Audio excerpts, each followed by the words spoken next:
तो आइए जो है हम लोग नेक्स्ट टॉपिक को पढ़ते हैं। देखिएगा नेक्स्ट टॉपिक है क्या। तो नेक्स्ट टॉपिक देखिए, सबसे पहले मैंने आपको करा दिया कौन सा लॉ, तो कूलम्ब्स लॉ करा दिया अभी अभी, ठीक है ना। तो कूलम्ब्स लॉ आपने आप लोग देखा होगा, जो फोर्स की वैल्यू होगी वो कितनी आई होगी। तो कूलम्ब्स लॉ में हम लिख देते हैं जो फोर्स की वैल्यू आई थी वो 1/4πε0 Q1 Q2 upon R square ये थी, ठीक है ना। इसमें एप्सिलॉन नॉट की जो वैल्यू थी वो 8.85 इंटू 10⁻12 थी। 1/4 एप्सिलॉन नॉट की जो वैल्यू होगी वो 9 इंटू 10⁻9 है ना। और एप्सिलॉन नॉट की जो यूनिट है वो क्या होगी, तो कूलम्ब स्क्वायर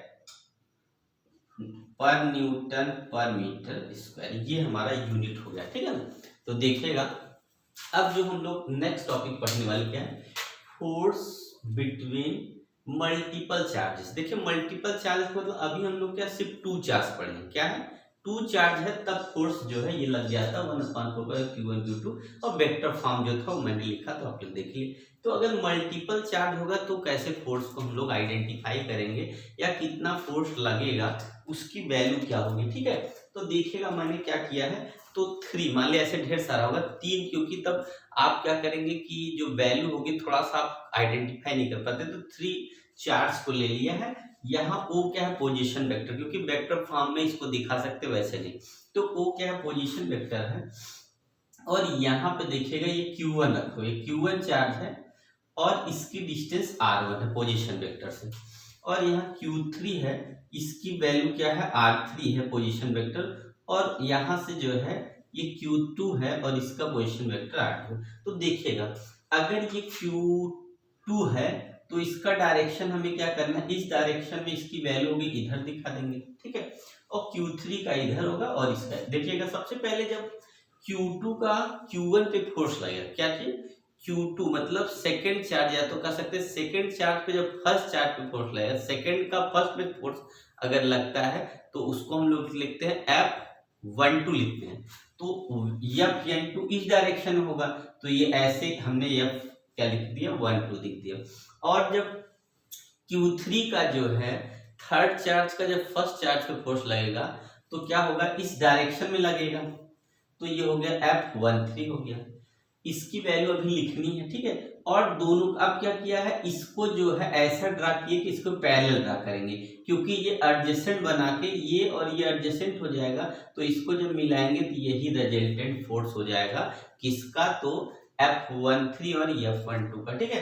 तो आप समझ गए। सबसे पहले तो देखिएगा इसमें कुछ है नहीं, तो सबसे पहले आप लिखेंगे F इक्वल टू, नहीं पहले आप लिखेंगे वह F कितना होगा, तो 12 की वैल्यू, तो लिखेंगे 1/4πε0 और यहाँ पे आपके पास वैल्यू जो आएगी वो आएगी कितनी, Q1 Q2 आ जाएगी, क्या आएगी Q1 Q2 आ जाएगी। और यहाँ पे जो वैल्यू की बात करेंगे यहाँ आप कितना लिखेंगे, तो अगर ऐसे लिखना होगा तो यहाँ हो जाएगा R, यहाँ पे 12 का स्क्वायर और यहाँ R12 लिख के यहाँ वेक्टर लगा देंगे, आपका फर्स्ट इक्वेशन इस तरीके से हो जाएगा, ठीक है 12 हो जाएगा। ऐसे ही F को अगर हम क्या लिखेंगे 13 लिखेंगे तो 1/4πε0 होगा वैल्यू, यहाँ पे आएगा Q1 एंड Q3 अपान कितना होगा R13 स्क्वायर, और यहाँ पे यूनिट वेक्टर भी दिखाएंगे ऐसे करके, ये सेकंड इक्वेशन आपका हो गया। अगर ऐसे ही और भी होता, ठीक है, तो इस तरीके से लिखते। अब देखिए जो रिजल्टेंट होगा वो F इक्वल कितना होगा, F12 प्लस F13, इसका रिजल्टेंट ये फोर्स हो जाएगा।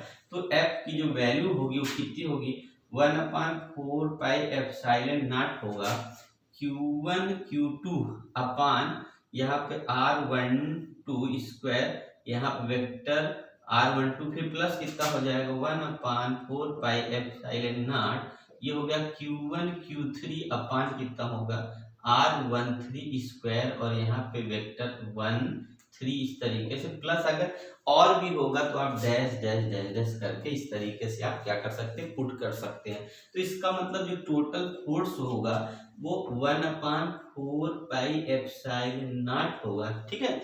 और यहाँ पे लग जाएगा आपका समेशन। तो देखिएगा क्या है हमारा, अगर हम यहाँ लिखेंगे QI और यहाँ पे लिखेंगे आर आई। तो ये आपका हो जाएगा आई इक्वल टू कहाँ से, तो 1 से लेके आई इक्वल टू n तक लेंगे तो आपकी वैल्यू आ जाएगी। इसका मतलब ये हुआ, और यहाँ स्क्वायर लिखना मत भूलिएगा। इसका मतलब यहाँ पे जो होगा वैल्यू होगा आई, ठीक है। या तो आप यहाँ क्या 1 लिख के तब यहाँ पे आई लिखिएगा, ये 1 आई लिखेंगे तो सिंबल में हो जाएगा आई की वैल्यू 1 होगा, 1 के बाद 2 3 4 मतलब 1 इस तरीके से चलता जाएगा। तो आप देखेंगे ये आपका क्या होगा, मल्टीपल चार्ज का फोर्स की वैल्यू आ गई। इस तरीके से आप दिखा सकते हैं कि मल्टीपल चार्ज का मतलब है इसका पोजीशन वेक्टर O होगा, उससे जो है Q1 Q2 Q3, इसका मतलब पहले क्या होगा Q1 Q2 में फोर्स लगेगा, फिर Q3 Q1 में फोर्स लगेगा और होगा तो Q1 Q2 हो जाएगा, फिर Q1 जो है Q3 हो जाएगा, फिर Q1 1 Q4 हो जाएगा। इस तरीके से क्या होगा उसमें ऐड होते चले जाएगा। अगर हम इसमें और ऐड करेंगे तो हमारी वैल्यू इस तरीके से होगी 1/4 पाई एप्सिलॉन नॉट, और यहाँ हो जाएगा Q1 Q4 अपान कितना हो जाएगा 1/4 स्क्वायर, यहाँ 1/4। इस तरीके से आप डैश डैश करके उसी में आगे कंटिन्यू करते जाएंगे। तो देखिए मल्टीपल फोर्स जो है इस तरीके से आपका प्रूव किया जाता है। तो हमारा बेस क्या था मल्टीपल के लिए, तो बेस हमारा था यही कि फोर्स की वैल्यू ही यूज करनी, मतलब कूलम्ब्स लॉ का यूज करना है। और इस तरीके से अगर मल्टीपल चार्ज का जो है फोर्स होगा तो इस तरीके से मल्टीपल चार्ज के फोर्स को आप कैलकुलेट कर सकते हैं, ठीक है। तो नेक्स्ट टॉपिक क्या है चलिए देखते हैं। तो नेक्स्ट टॉपिक जो हम लोग की हो क्या है, इलेक्ट्रिक फील्ड लाइन। क्या है, इलेक्ट्रिक फील्ड, बल्कि लाइन नहीं इलेक्ट्रिक फील्ड। तो चलिए देखते हैं नेक्स्ट टॉपिक क्या है। आइए नेक्स्ट टॉपिक है इलेक्ट्रिक फील्ड।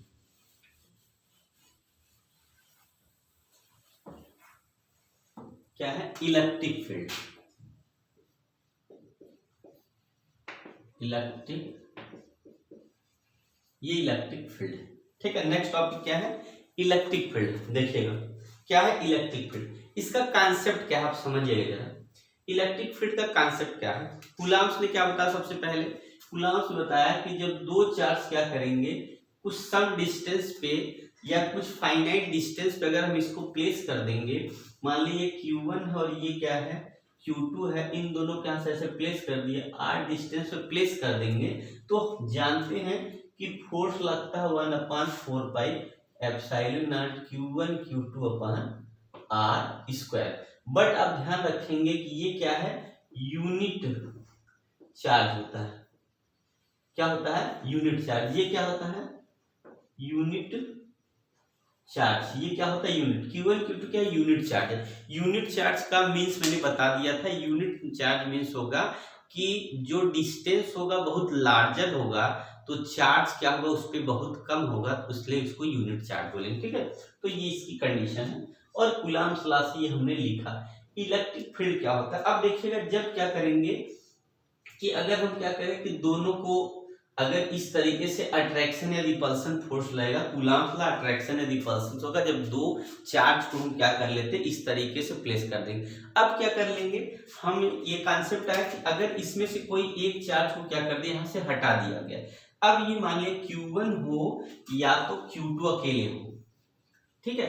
Q1 हो या Q2 अकेले हो, ध्यान से रखिएगा यार। देखिएगा पहले हमने क्या किया कि दोनों को रख के फोर्स की वैल्यू कैलकुलेट कर लिया, किस्ट हो रहा क्या हो रहा। अब क्या कर लिया, एक रिमूव कर दिया, इसमें से एक हटा दिया, एक बचा, चाहे Q1 बचा चाहे Q2 बचा। तो करते क्या है, अब वहां पे क्या है, इसके मतलब ये Q1 बचा है Q2 बचा, तब इसके पास क्या करते हैं किसी अनदर चार्ज को लाते हैं या किसी मैग्नेट को। मान लीजिए एक मैग्नेट हमने यहाँ पे रख दिया, दूसरे मैग्नेट के इसके पास लाते हैं, तो क्या होगा कि यहाँ हम देखते हैं कि मान लीजिए यहाँ पे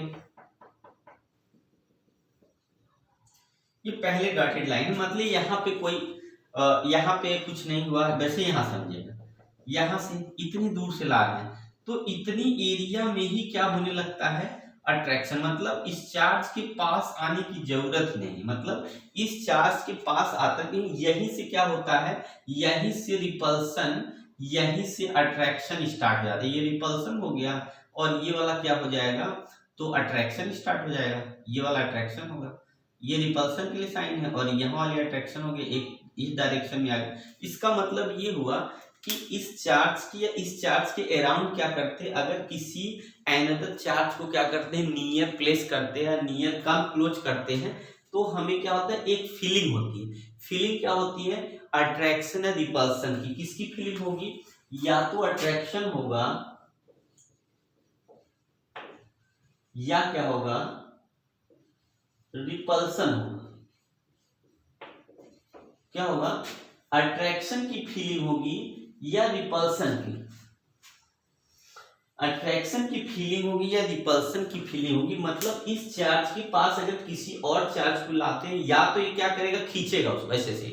जैसे मैग्नेट मैंने आपको दिखाया कि जैसे यहाँ पे मान लीजिए ये मैग्नेट, देखिए ये पहले से प्लेस किया हो मैग्नेट, ऐसे करके रखा हुआ, ठीक है। अब जैसे मैं क्या करता, इतनी दूर से ला रहा हूँ, मतलब इधर से इधर दिखेगा ना, इधर से दिखे, ऐसे ला रहा हूँ यहाँ से। जैसे यहाँ पे लाया, थोड़ा सा ऐसे ऐसे तुरंत खींच लेगा, मतलब ये ला ऐसे खींच लिया, तो इसका मतलब अट्रैक्शन हो रहा है, ठीक है। क्या हो रहा है, जैसे ऐसे लाता हूँ ऐसे खींचेगा, फिर ऐसे अपने आपस में ऐसे स्टिक कर जाएगा, चिपक जाएगा, ऐसे लाएगा, ऐसे लाएगा, ऐसे लाएगा, ऐसे लाएगा। इसका मतलब क्या होगा, ये अट्रैक्शन हो रहा है। पर जैसे क्या करते हैं, यहाँ से लाते हैं, यहाँ लाते हैं, उसके बाद बहुत दम लगाना पड़ता है पास में। मतलब ये क्या कर रहा है, इसको ऐसे झटका मार रहा है, ऐसे झटका मार रहा है, ऐसे झटका मार रहा है, ऐसे झटका मार रहा है। मतलब ये जैसे पास लाते बड़ा दम लगाना पड़ता है। तो अगर इसको हम फ्री रख दें, जैसे इसको अब क्या कर दिया, हैंग कर दिया, ऐसे इस तरीके से लटका दिया। अब अगर इसको एक बार लाते ऐसे करके ऐसे, तो देखते हैं कि ये इधर इधर दोनों ऐसे करके ऐसे करके दोनों एक कर अट्रैक्ट पर, मतलब ये अपना पोजीशन ऐसे करेगा और ये क्या करेगा, इसमें चिपकेगा। फिर ये क्या होगा, स्ट्रिंग अगर ये फ्रीली सस्पेंड है तो ये क्या करेगा, इसके पास लाएंगे तो ऐसे होगा। इसका मतलब ऐसे करके दोनों चिपक जाएंगे। ये हो गया, ये अट्रैक्शन की कंडीशन होगी, ठीक है। अगर अब देखिएगा, अगर हम क्या करें, ये चार्ज को लाते भी क्या करेगा, ये ऐसे जाएगा तो ये ऐसे जाएगा, ये ऐसे जाएगा तो ऐसे जाएगा, ये ऐसे जाएगा तो ऐसे, देखिए भाग रहा है, ऐसे जा रहा है, ऐसे जा रहा है। इसका मतलब क्या, रिपल्सन। तो होता क्या है, लाइक चार्ज क्या होता है, लाइक चार्ज क्या होता है, लाइक चार्ज क्या करते हैं, रिपेल करते हैं, रिपेल करते हैं, ठीक है। और अनलाइक चार्ज होते हैं, अनलाइक जो चार्ज होंगे वो क्या करेंगे, अट्रैक्ट करेंगे, अट्रैक्ट करेंगे। तो जो लाइक चार्ज होंगे वो क्या करेंगे, रिपेल करेंगे, और अनलाइक चार्ज क्या करेंगे, अट्रैक्ट करने लगते हैं। तो ये दोनों फेनामेना हमको ऐसे देखने को मिलता है। अगर यहाँ पे ऐसे सस्पेंड है, अगर अट्रैक्शन होगा तो ये अपने आप ही ऐसे उठेगा, ऐसे चिपक जाएगा, मतलब अपनी पोजीशन ये चेंज करेगा ऐसे चिपकने के लिए। और अगर ये क्या है, ये लाइक चार्ज होगा, अनलाइक चार्ज होगा तो ये क्या करे, ये अनलाइक होगा तो ऐसे हो जाएगा, चिपक जाएगा ऐसे आके। अगर लाइक होगा तो ये जैसे पास लाएंगे दूर हटेगा, ऐसे दूर हट जाएगा, दूर हट जाएगा। इसका मतलब ये क्या होगा, इस कंडीशन को बोलते हैं लाइक चार्ज। तो लाइक में रिपल्सन होता है, अनलाइक में अट्रैक्शन होगा। तो इसके पास जो है ये चार्ज का पता नहीं है, और जो ला रहे उसका नहीं पता है, पर इसकी फीलिंग से पता चल जाएगा कि इसके पास लाएंगे तो अट्रैक्शन या रिपल्सन की फीलिंग होना स्टार्ट हो जाएगी। तब क्या होगा, तो इस स्पेस को हम लोग बोलेंगे, मतलब जितनी दूर से ही क्या होता है, इसका कुछ इसको बोलते हैं क्या होता है, हमें एक्सपीरियंस होने लगता है। क्या होगा, एक्सपीरियंस,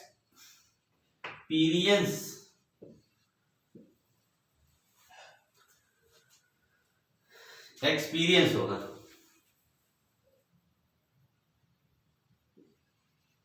एक्सपीरियंस होने लगेगा। क्या एक्सपीरियंस होगा, तो या तो अट्रैक्शन का एक्सपीरियंस होगा, या तो जो या एफर्ट लगेगा,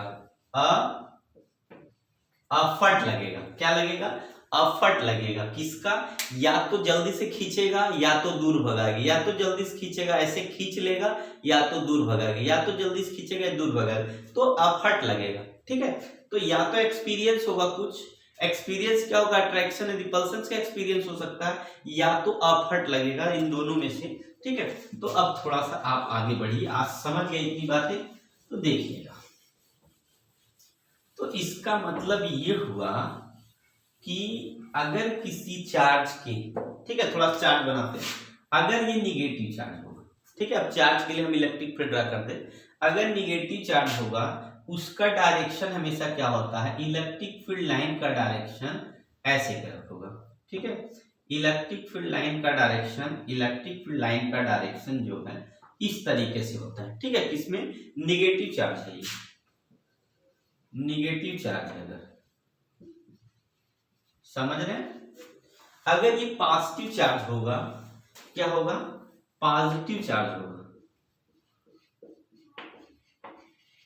अगर ये हो पॉजिटिव चार्ज, तो इस पे जो अट्रैक्शन जो होगा उसका डायरेक्शन आउटवर्ड होगा। जो इलेक्ट्रिक फील्ड लाइन का डायरेक्शन होगा क्या होगा? आउटवर्ड होगा, ठीक है। इसको बोलते हैं आउटवर्ड, इसको बोलते हैं इनवर्ड, ठीक है। अगर दोनों पॉजिटिव निगेटिव साथ हो, ऐसे करके पॉजिटिव ये निगेटिव, तो उसका डायरेक्शन ऐसे होगा, पॉजिटिव से निगेटिव की तरफ होगा, पॉजिटिव से निगेटिव की तरफ होगा, ऐसे डायरेक्शन होगा, पॉजिटिव से निगेटिव तरफ। इसको बोलेंगे यूनिफॉर्म इलेक्ट्रिक फील्ड। क्या बोलेंगे? Uniform electric field. तो जब पॉजिटिव निगेटिव एक साथ होता है तो यूनिफॉर्म इलेक्ट्रिक फील्ड डेवलप हो जाती है। और जब सिंगल सिंगल चार्ज होगा तो निगेटिव है तो इनवर्ड की तरफ इलेक्ट्रिक फील्ड लाइन होगी, और अगर पॉजिटिव है तो आउटवर्ड इलेक्ट्रिक फील्ड लाइन होगी, ठीक है। ये इलेक्ट्रिक फील्ड लाइन है। क्या है ये? Electric field line, field line. तो इसका मतलब है ये तो इलेक्ट्रिक फील्ड लाइन हो गया, तो इलेक्ट्रिक फील्ड है क्या चीज, ठीक है ना। तो आप समझ गए इतना। देखिएगा यहाँ क्या होगा, यूनिफॉर्म है, यहाँ पे निगेटिव के लिए इनवर्ड होगा और पॉजिटिव के लिए आउटवर्ड होगा। ये इलेक्ट्रिक फील्ड लाइन अगर आपको ड्रा करने को आ गया तो आप इस तरीके से ड्रा करके दिखा सकते हैं, ठीक है ना। आया समझ? तो चलिए जो है नेक्स्ट इसमें क्या है, तो इलेक्ट्रिक फील्ड है क्या है। इलेक्ट्रिक फील्ड की अगर डिफिनेशन की बात करेंगे, ठीक है, तो अगर इसकी डिफिनेशन बताएंगे तो लिखेंगे, देखेगा। अच्छा एक चीज और इसमें बच गया कि जो हम यहाँ बताते हैं, देखिए यहाँ पे क्या होगा, पहले से चार्ज है, इसके पास किसी चार्ज को ला रहे हैं, तो इसमें क्या होगा, एक्सपीरियंस होगा, मतलब एफर्ट लगता है। एफर्ट क्या लगेगा, तो एफर्ट इसमें क्या होगा, या तो अट्रैक्शन होगा या तो रिपल्सन होगा, ठीक है। तो जिस चार्ज को लाते हैं, जिस चार्ज को इसके पास लाते हैं, इसको बोलते हैं टेस्ट चार्ज। बात समझिएगा, ये टेस्ट। और यहाँ पे क्या था अभी तक, यूनिट चार्ज था। क्या था? Unit charge. तो ये वाला अंदर वाला यूनिट चार्ज होगा और ये क्या होगा, टेस्ट चार्ज। टेस्ट चार्ज इसका मतलब है उसका हम लोग क्या करते हैं, टेस्ट करते हैं कि इस जो चार्ज लाते हैं उसका टेस्ट करते हैं कि ये अट्रैक्ट कर रहा है, रिपल्स कर रहा है, और यहाँ यूनिट चार्ज के पास लाते हैं, ठीक है। तो इसका नाम है टेस्ट चार्ज। अब देखिएगा तो डिफिनीशन क्या बनती है, लिखेंगे a 3D space, a 3D space, a 3D space around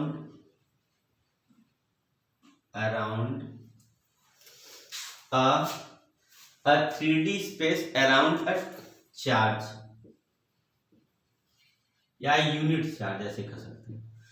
a 3D space around a unit, अब a की जगह n यूनिट हो जाएगा। a 3D space around an unit charge, a 3D space around an unit charge, another charge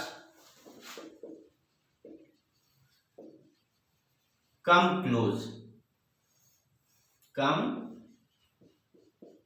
attraction or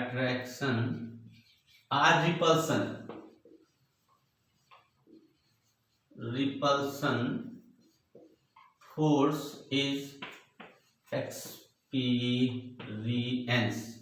क्या होगा, a 3D space around an unit charge, क्या होगा, a 3D space around a unit charge,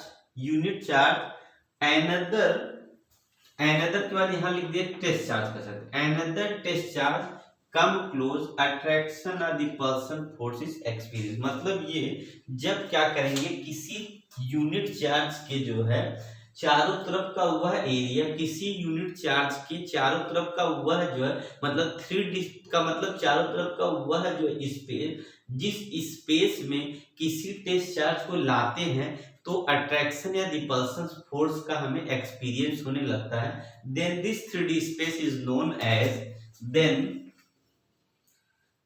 this 3D space is called,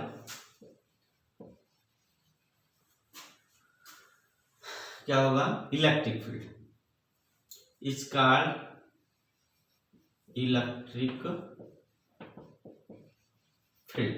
तब इसको बोलेंगे electric field. क्या, a 3D space around an unit charge another test charge come close, attraction or repulsion force is experienced, then this 3D space is known as, is called electric field. तब इसको electric field बोलते हैं। ठीक है, तो हमें देखिए सबसे पहले कॉन्सेप्ट क्या था कि सबसे पहले क्या था कि दो चार्ज जैसे प्लेस करते थे, इनके बीच में फोर्स लगता था, Q1 Q2 था। अब क्या किया, फोर्स यहाँ भी लगा। अब एक चार्ज है, जब दूसरा लाएंगे तभी फोर्स लगेगा। तो जो चार्ज ला रहे हैं ना यहाँ बच्चा, जो चार्ज ला रहे बच्चा, देखिए समझिएगा बच्चा, जो चार्ज ला रहे हैं ना, तो इलेक्ट्रिक फील्ड क्या होगा, तो जो फोर्स लगेगा इस बार, उसको कैसे दिखाएंगे, तो जो फोर्स इक्वल टू होगा जितना फील्ड होगा हमारे पास। ठीक है, F इक्वल क्या होगा, जितना फील्ड होगा ना उसकी वैल्यू में क्या करेंगे, उस चार्ज से मल्टीप्लाई कर देंगे। क्या होगा, मतलब इस चार्ज की वजह से एक फील्ड डेवलप हुआ जिसको E से बोलेंगे, और जो चार्ज लाएंगे ना बच्चा उसको हम यहाँ पे रख देंगे। यहाँ पे Q0 भी कभी कभी लेता है, तो ये हमारा फोर्स की वैल्यू पता चल जाएगी। क्या चीज करना है सबसे पहले, तो आपको क्या होगा, जब कोई चार्ज प्लेस करेंगे यहाँ पे, तो उसके अराउंड क्या होगा, एक इलेक्ट्रिक फील्ड डेवलप हो जाएगा जिसकी वैल्यू क्या है, E है। और जिस चार्ज को, जिस क्या है टेस्ट चार्ज को आप लाएंगे, अगर उससे मल्टीप्लाई कर देंगे तो आपका फोर्स पता चल जाएगा। क्यों, क्योंकि वही चार्ज लाने से ही तो क्या हो रहा है, एक्सपीरियंस हो रहा है अट्रैक्शन रिपल्सन का। तो बच्चों देखिएगा, आपको कोई प्रॉब्लम नहीं होगी। अब समझ गए ना कि फोर्स यहाँ पे लगे कितना, फोर्स इक्वल कितना होगा, तो Q0 E क्या होगा, Q0 E इंटू E। अब क्या कर लेते हैं, अगर E की वैल्यू निकालनी है तो F बाई Q0, इसका मतलब है E की वैल्यू ये होती है। देखिएगा, इसका मतलब electric field equal force upon कितना होगा, ये होगा। अगर इसकी वैल्यू हम फार्मूले से रख लेते हैं, मान लीजिए हमने ले लिया कितना, 1/4 पाई एप्सिलॉन नॉट। ये किसकी वैल्यू, ये फोर्स की वैल्यू रखे कूलम लॉ से, तो कितना होगा Q1, ये मान ले हमने Q1 न मान के Q मान लेते हैं, जो स्पेस में है इसमें जो है वो Q है मान लीजिए, और Q0 क्या, हमने जो टेस्ट चार्ज लाया वो हो गया, अपान क्या है, ये दोनों के बीच तो पहले तो अट्रैक्शन फोर्स लग गया है, F की वैल्यू होगी, और फिर इसी से हमको कर देना है क्या चीज, डिवाइड। क्या है ये, क्योंकि इससे वैल्यू इसका कट जाएगा, तो हमारा जो इलेक्ट्रिक फील्ड की जो वैल्यू होगी 1/4 पाई एप्सिलॉन नॉट हो जाएगी। और Q अपन देखिएगा, R में भूल गया हूँ, तो यहाँ पे जो है हम R² लिख दे रहे हैं, क्योंकि R का मतलब है जितना स्पेस होगा उसके चारों तरफ वही R है। तो यहाँ पे R², देखिए इस तरीके से आपका वैल्यू आ गया। इसका मतलब ये हुआ कि जो इलेक्ट्रिक फील्ड डेवलप होती है वो इसी चार्ज की वजह से होती है। और ये जो R है ना, कितना डिस्टेंस तक है, कितनी रेडियस तक, कितना सर्कुलर या कितनी 3D स्पेस तक का है, वही ये R है। मतलब कितनी रेडियस तक का, जैसे इतना दूर तक है, क्या इतना दूर तक है, कि इतना दूर तक है, यही हमारा यहाँ से ये हो सकता है R1, ये हो सकता है R2। इस तरीके से हमारा ये चार्ज के ऊपर डिपेंड करता है। जितना हाई चार्ज होगा उतना ही ज्यादा इसका रेंज भी होगा। ठीक है, जितना हाई चार्ज होगा उतना ही ज्यादा इसका रेंज होगा, और जितना लो चार्ज होगा उतना ही कम रेंज होगा, उतना रेडियस उसका कम हो जाएगा। तो ये है हमारी क्या है, इलेक्ट्रिक फील्ड की वैल्यू होगी E इक्वल 1/4 Q/R²। क्यों, क्योंकि हमने देखा कि जो इलेक्ट्रिक फील्ड डेवलप हो रहा है वो किसकी वजह से हो रहा है, तो ये इलेक्ट्रिक फील्ड डेवलप हो रहा है सिर्फ चार्ज की वजह से।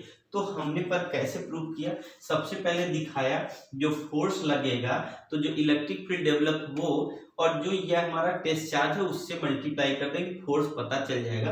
अब क्या है, हमें इलेक्ट्रिक फील्ड निकालना है तो फोर्स में यूनिट टेस्ट चार्ज से डिवाइड कर देंगे, और फोर्स की वैल्यू क्या करेंगे हम, कूलम्ब्स लॉ से Q1 Q2 की जगह Q हो गया हमारा टेस्ट चार्ज, एक टेस्ट चार्ज हो गया, एक यूनिट चार्ज होगा, अपान यहाँ पे रेडियस हो, और यहाँ पे अच्छा यहाँ देखिएगा हमने ये E की वैल्यू से डिवाइड भी किया है, तो उसके बाद E नॉट से डिवाइड कर देंगे, क्योंकि E नॉट हमारा क्या है, टेस्ट चार्ज, ये कटेगा, वैल्यू ये मिल जाएंगे। तो इस तरीके से इलेक्ट्रिक फील्ड आप कैलकुलेट कर सकते हैं, ठीक है ना। देखिए कोई दिक्कत नहीं, आराम से हो गया ना कैलकुलेट। तो इसका मतलब यूनिट की बात करते हैं, थोड़ा सा इरेज कर दें। तो यूनिट क्या होता है हमारा, तो इलेक्ट्रिक फील्ड की जो यूनिट है वो क्या है आप बताइए। तो आप बेसिक फार्मूला लेंगे अब, तो बेसिक फार्मूला क्या है, तो आपको बेसिक फार्मूला मिल गया कि E is equal to F by Q not, ठीक है। तो F की जो यूनिट होती है वो न्यूटन होती है, और Q की जो वैल्यू होती है कूलाम होती है, तो न्यूटन पर कूलाम। देखिए आ गया ना, क्या हो गया, न्यूटन पर कूलाम। इसका मतलब है इलेक्ट्रिक फील्ड की जो यूनिट होती है क्या होती है, न्यूटन पर कूलाम होती है। क्या होती है, न्यूटन पर कूलाम होती है। क्या होती है, न्यूटन पर कूलाम होती है। इस तरीके से आप क्या निकाल सकते हैं, तो यूनिट निकाल सकते हैं। फार्मूला जो बेसिक फार्मूला होता है उसी से आप निकाल सकते हैं, वैसे तो आप, ठीक है ना, कोई दिक्कत नहीं है ना, आया समझ में। तो चलिए नेक्स्ट टॉपिक लेते हैं।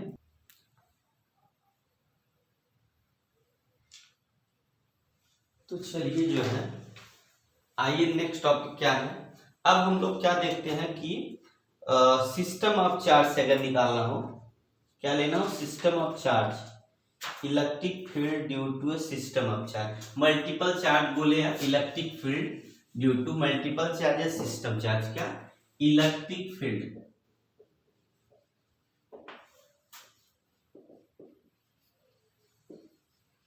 Due to system of charge,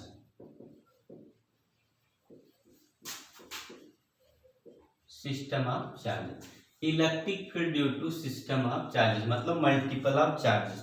तो देखिएगा यहां से क्या होगा, अगर हम यहां से कोई पॉइंट मान लें, ठीक है ना, अब इसको हम ये मान लें कि हमारा इधर Q1 है, इधर Q2 है, इधर क्या है, Q3 है, ऐसे करके, ठीक है।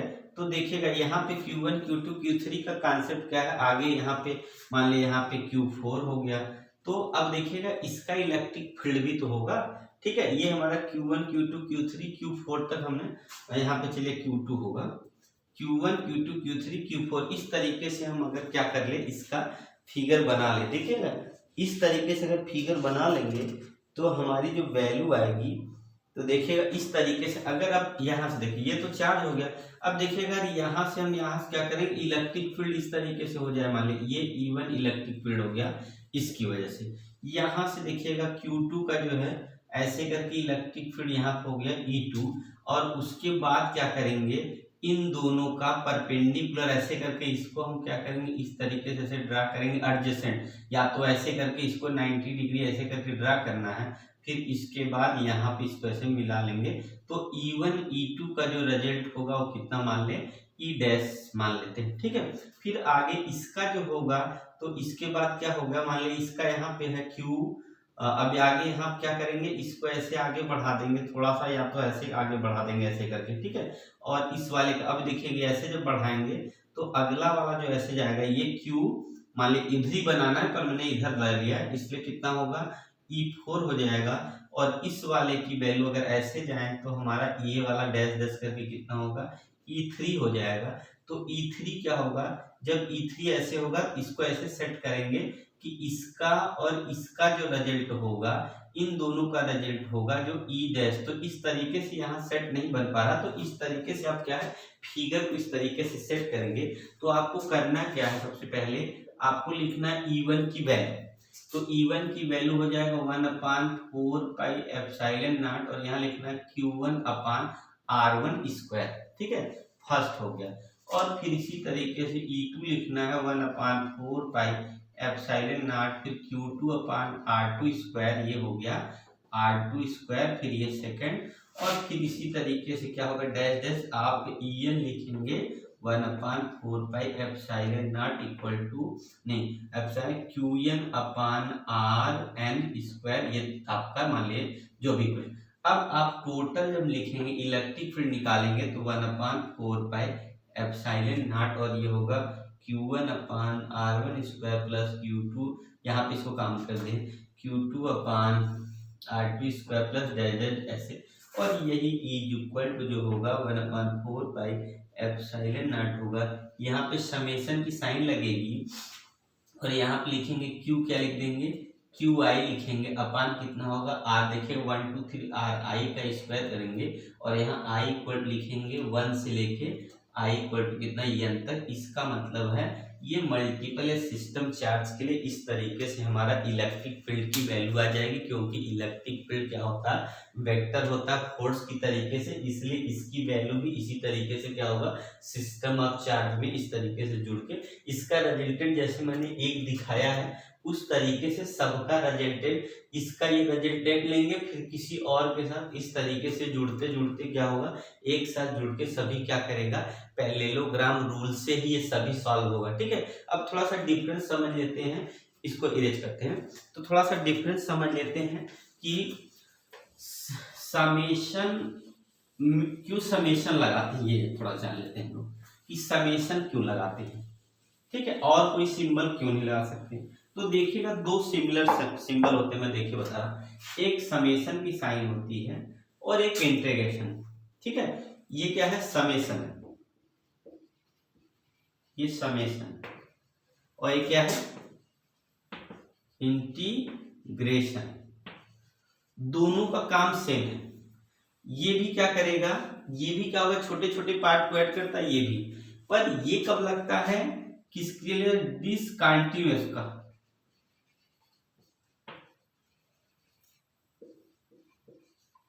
ये किसके लिए गया, डिसकंटिन्यूअस बॉडी के लिए, और ये किसके लिए गया, कंटिन्यूअस, ये कंटिन्यूअस बॉडी में लगता है। ठीक है, ये डिसकंटिन्यूअस है, ये क्या है, डिसकंटिन्यूअस, इसका मतलब है जैसे हमने क्या किया, जैसे ये देखिए ऐसे ऐसे शेप बना दिया, अब इसका अगर हमको क्या करना हो, इसकी मान ली वैल्यू निकालनी है तो हमको क्या करना है, इतना अलग इतना अलग इतना अलग इतना अलग इतना अलग इतना अलग इतना, ऐसे पूरा काट काट के सब जोड़ के तब निकाल सकते, एक बार में नहीं निकाल सकते क्योंकि इसमें कोई रूल नहीं। ठीक है, जैसे मान लीजिए हमने क्या कर दिया, सर्कुलर कर दिया तो आप निकाल सकते हैं, रेक्टेंगल बना दिए तो आप निकाल सकते हैं, ट्रायंगल बना दिए तो आप निकाल सकते हैं, पर अगर हम ऐसे गोल मोल ऐसे करके कोई फिगर बनाएंगे तो आप क्या इसका वैल्यू निकाल सकते हैं किसी फार्मूले से, नहीं। तो आप क्या करेंगे, छोटा सा काटेंगे, इसको इस शेप में बनाएंगे, हो सकता है इस शेप में आया, इस शेप में आ जाए, फिर यहाँ स्क्वायर बना लिया, एक ट्रायंगल बना लिया, फिर यहाँ बनाएंगे, फिर ऐसे काटेंगे, फिर ऐसे जोड़ेंगे, फिर यहाँ से ऐसे करेंगे, ऐसे करें, ऐसे करेंगे, फिर इस तरीके से आप छोटा छोटा पार्ट करके तब ऐड करेंगे, तब आपका आंसर आएगा। देख रहे हैं, ऐसे छोटा छोटा पार्ट। तो जब डिसकंटिन्यूअस होगा तो आपको समेशन की साइन लगानी पड़ती है किसी चीज को ऐड करके लाने के लिए, और अगर कंटिन्यूअस होगा, अब कंटिन्यूअस का मतलब जैसे ये स्क्वायर हो गया, रेक्टेंगल हो गया, और उसके बाद अगर इस सब का हमें वैल्यू निकालना, किसी तरीके से एरिया निकालना हो, पैरामीटर, तो हमें क्या करना है, समेशन लगा के आप डायरेक्टली क्या निकाल सकते हैं। तो समेशन और इंटीग्रेशन में यही डिफरेंस है, इसमें डिसकंटिन्यूअस में लिया था, ये कंटिन्यूअस बॉडी के लिए था, मतलब सब जगह से बराबर हो। सब जगह से बराबर का मतलब ये हुआ कि जैसे यही बोर्ड मान लीजिए, तो जितना बोर्ड का लेंथ ऊपर है उतना ही नीचे, जितना विड्थ इधर है जितना विड्थ उधर। इसका मतलब हम क्या करेंगे, अगर लेंथ पूरा ले ले तो विड्थ को क्या करेंगे, वहां से लेके ऊपर से नीचे तक हम नाप लेंगे, और वहां से वैल्यू एक यूनिट की रख के इंटीग्रेट करेंगे तो पूरा नीचे तक अपने आप ही आ जाएगा। ये होता है रूल। अगर यही चीज डिसकंटिन्यूअस होता तो छोटा छोटा काट काट के अलग अलग जोड़ के तब समेशन करके तब लाते। ठीक है ना, तो आप लोग समझ गए कि कैसे हम लोग को सॉल्व करना है, कैसे पढ़ना, कैसे समझना है, तो आप लोग समझ गए ना। तो चलिए नेक्स्ट वीडियो जो है, आइए नेक्स्ट टॉपिक लेते हैं अब। Thank you.